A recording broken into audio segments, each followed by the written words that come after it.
After Siargao, I decided to travel next to Surigao del Sur, my 70th province, which is 244 kilometers from Surigao City. Here's what happened. I'm still here. It's my 30th day here in Siargao. Hindi ko na-expect na abot ako sa ganito. Every day, it feels like it's a different day. Aalis na talaga ako tomorrow. Final na yun. Kasi you can wear whatever you want. Yun talaga yung nagustuhan ko dito. And yun, train din ako for my hiking sa Mount Apo. Kaya kailangan ko maging malakas. At pre-hike ko din siya for my Mount Everest hike. But one thing is for sure, I will be back again here. So, this is actually my second attempt. It's 3 AM right now. I'm gonna pack my stuff. So, pili talaga magkasya siya sa backpack. Kinakabahan ako. So, parang hindi siya magkakasya. Gamitin ko. So, medyo bulky lang yung mga gamit ko dahil magsasama-sama yung hiking gears, camping gears, and yung miscellaneous ko. So, abot ng 3 yung dala ko. Para mas madali ang biyahe, magsa-solo backpacking nila ako this time. Missing na ako ng 3 AM para maghanda. Thank you! Bye-bye, Siargao! Sumakay na ako ng tricycle papunta ng Dapa Port for 1 hour. Nag-ferry ng 2 oras papunta ng Surigao City. Bus, papuntang Butuan. Hirap maglakad. Bumiyahe ng 3 oras hanggang San Francisco, Agusan del Sur. At bumiyahe ulit ng 1.5 oras via van papunta ng Hinatuan. Biglaan lang talaga dapat sa district ako bababa. Solo tayo. And change of plans. Instead na sa district tayo bumaba. Napababa ako dito sa Hinatuan. Namara ako ng budget dito at tinanong niya ako sa pinakamura accommodation dito sa James Accommodation ata ako nag-stay. At syempre sinulit ko na yung pagod. Pagkarating ko dito ay dumiretso na agad ako sa Enchanted River. Sabi nila nagbabantay daw ang mga ferries at Encanto dito na nagsisilbing dahilan kung bakit nananatiling kulay asul at malinis ang river. Laman ko dito sa Enchanted River is sobrang gandahan ng ilalim niya. And nag-dive dito ng 2014 si Dr. Almores at na-dive niya. Fortunately, nagkaroon siya ng cardiac arrest nung nag-dive siya dito. And nakikita natin dito yung tangke ni Dr. Almores na yumao. And natagpuan niya dito na merong daw cave sa ilalim ng ang ganda sana niya i-dive. Pero unfortunately din, pinagbabawal na pumunta doon sa cave part for safety purposes. And ano na lang siya, attraction na lang siya ngayon. Picture-picture. Pero meron naman tayong part dito na pwedeng mag-swim. So, titingnan natin kung anong meron doon. Makikita rin natin dito yung madaming isda. Yung lalim nito is umaabot ng 80 feet. Hindi rin siya binabagyo dahil napapaligiran siya ng mga forest.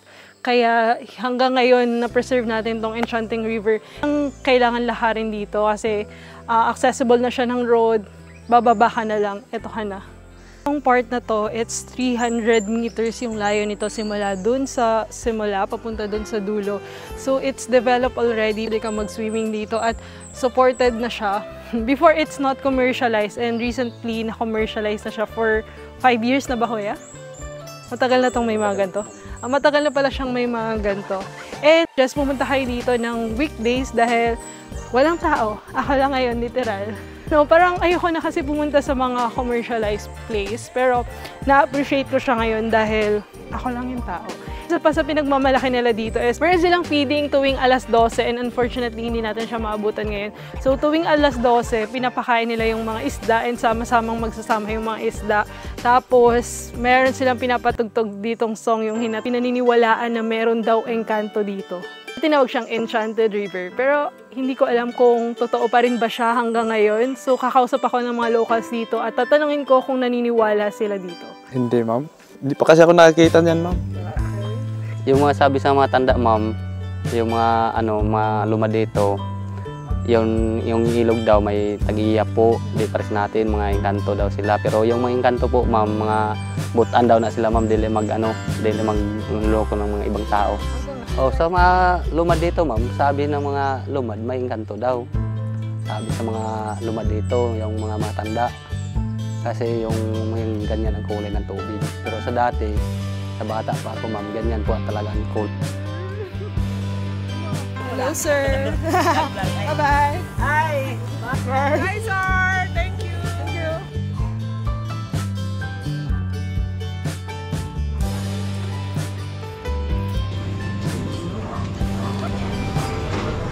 Naubos yung 3 oras ko dahil ngayon pala ako gumagawa ng itinerary sa kasunod kong pupuntahan.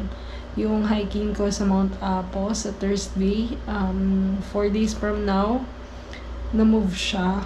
So, baka gawin ko na lang siyang Friday at sasama ako sa ibang grupo. And ayoko lang din siya i-push dahil medyo crowded yung ruta na yun. Ayun, naubos yung buong araw ko. Nag-ayos lang ako ng itinerary para prepared ako bukas. It's been overwhelming dahil 8 hours din yung binahe ko from Siargao. Sunod-sunod, 4 din yung palipat-lipat na sasakyan. 5:25. Let's do this. Kuya, ano yung salita niyo dito? Kamayo, Cebuano. Tapos ano yung translation ng saan ka papunta dito? Dito paingon sa imong adtuan sa Rock Island. Iba. Hindi saan ka padulong. Dito ka paingon, dito ka padulong. May halo ng Cebuano dito kahit malayo sa Cebu. Oo. Kasi baka nakakatawid dati yung mga...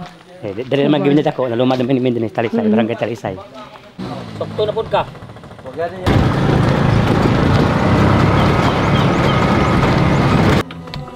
Good morning, Kuya. Ba't ang aga ng kape mo? Aga ng kape. Kaya gabi na ako, ma'am, kasi ma'am, na lasing ako, ma'am.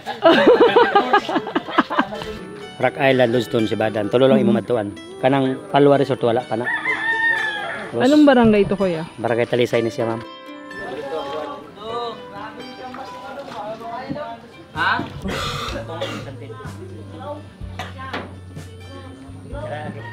Natuan, pwede na kada matulog. Kay pulos man ang hotel. Diyan nag-overnight yung mga pwede diha. Pulos man ang hotel. Nagkaroon ako dito ng spontaneous adventure na meron kaming ibabangka dito sa Sidangan. I think Sidangan yun. Tapos, 3 yung spots na pupuntahan namin. Chill lang ako sa Enchanted River at nachiga ako ni Kuya na pwede daw akong mag-island tour dito. Napaisip pa ako kung worth it ba siya. Kaya ayan, bigla ako napasabak dito. Hinala lang ako ng Badash, di ko alam kung paano pronounce. Sasakay ng bangka at nagsimula na ang adventure. Una kong pinuntahan ng Rock Island. Dito tayo ngayon sa Rock Island Resort at ito yung first stop natin. So meron na sila ditong mga accommodation. I think 2,000 yung pinakabarato and meron ditong mga seafood. So kung gusto niyo mag-overnight na with a view of ocean, dito kayo mag-overnight. Tapos yun nga lang medyo away siya from the city dahil nga nasa island tayo ngayon. Pagpunta ko dito, literal na ako lang yung tao.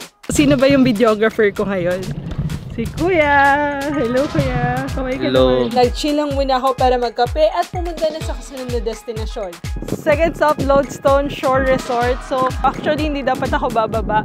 Pero pagdating ko dito, unang bumungad sa akin itong jumping site, which is 40 feet. 40 feet yung tatalunan mo, tapos yung kasunod is 38 feet. And I don't know if tatalon tayo. And yun, meron ditong long bridge na makikita natin. If you want to have a more peaceful kind of vibe, this is a perfect place to stay. And meron silang mga accommodation dito for 2,500 na aircon na sila. Good for 2 at meron din for 4,000 na good for 4. Nagulat din ako na may white sand pala dito at pwede rin kayong mag-overnight. Isa sa pinaka-highlight na lugar nito ay ang diving spot. At syempre, hindi ko papalampasing hindi ako tumalon dito. First time ko na walang sumali sa akin.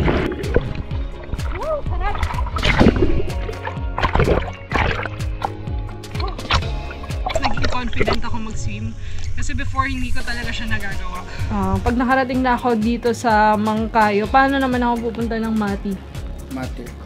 Sakay ka lang Patagum, ma'am. Tagum, tapos ilang oras?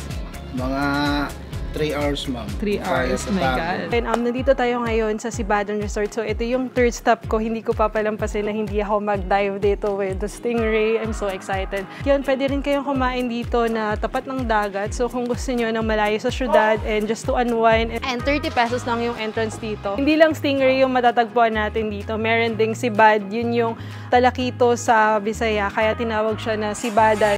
Ayan, sinilip ko na ang ilalim. At namangha ako sa mga naglalakihang isda at nakita ko sa ilalim. Noong una ay medyo natakot ako dahil baka kagatin ako ng isda. Pero mababait naman sila. Yun nga lang, huwag mo silang sasaktan. Andito rin pala si Brenda, ang alaga nilang Stingray.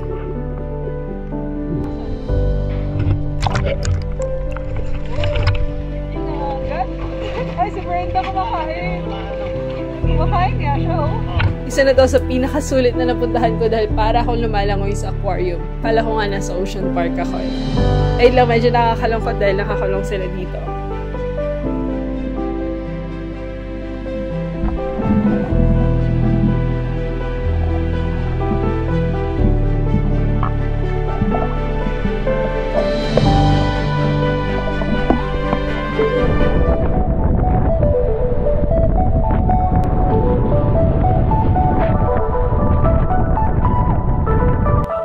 Pagkatapos ng island hopping, bumiyahin ako sa kasunod kong destinasyon. Nadaanan ko ang bayan ng Hinatuan at kumain lang muna ako ng lunch. And touchdown Bislig, hindi ko na-expect na ganito yung city nila. Even though it's a city, it's not noisy. And yung papunta dito from Hinatuan going to Bislig, it's not BC Road. Because I'm expecting Bislig City as a noisy place, but it's not. And yung pinaka nagustuhan ko dito while we're on the road na daanan namin tong coastal na it's a long coastal na kita natin yung bundok na napapaligiran ng barangay Mangaboy at yun. Ngayon mainit-init na so pupunta lang tayo sa Tinoyan Falls. Ito isa to sa mga pinagmamalaki dito sa Bislig City and we're gonna see what's in there. So tara, continue natin ang journey.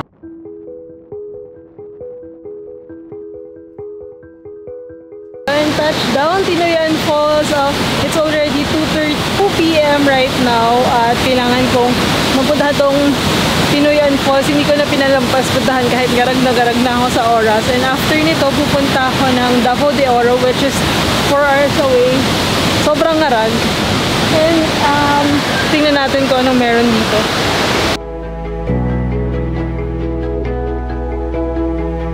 Enchanted River is enchanting. Ito naman is Majestic Waterfalls. Wow! I've been to a lot of places here in the Philippines and hindi ko in-expect na majestic talaga tong falls na to. Meron ditong daanan papunta dun sa spot dito sa falls. So kung nandun ka lang sa baba, hindi mo siya ma-appreciate. Kaya tinitingnan ko kung ano meron dito sa taas. Ano itong tayo? Medyo madulas lang dito. Sana hindi tayo ma-fall. Ang ginawa hagdan for this, so safe na safe tayo at meron ding hawakan. Ingat lang dahil baka ma-fall. Tinignan ko lang kung ano meron dito sa tuktok at meron pala siyang 4 na palapag. So kung nandun ka lang sa baba, hindi mo makikita yung eksaktong ganda nitong falls. So meron siyang 4 na palapag dito. Nandito tayo ngayon sa pangunang palapag tapos inabot na kami ng 93 steps para makarating dito sa pinakantaas at sulit naman dahil meron kang ganitong view na hindi mo makikita kapag nasa baba ka. Ang Tinoyan Falls ay ang pinakamalapad na falls sa Pilipinas na may sukat na 95 meters ang lapad at 55 meters naman ang taas. Namangha talaga ako nung nakita ko ang Majestic Falls nito dahil hindi pa ako nakakita ng ganito kalapad na falls. Ang dami mong pwede explore dito sa Surigao del Sur at hindi sapat ang isang araw para mapuntahan mo ang lahat ng ito. Natagda ako ng sasakyan papunta sa kasunod kong probinsya, ang Davao de Oro. 4 na oras din ang lalakbayin ko dito. Kaya naman abangan mo nila ang susunod na kwento and stay tuned for my next adventure. Lumapit na tayo doon. Maubusan ka na ng oxygen, so ito yung purpose niya.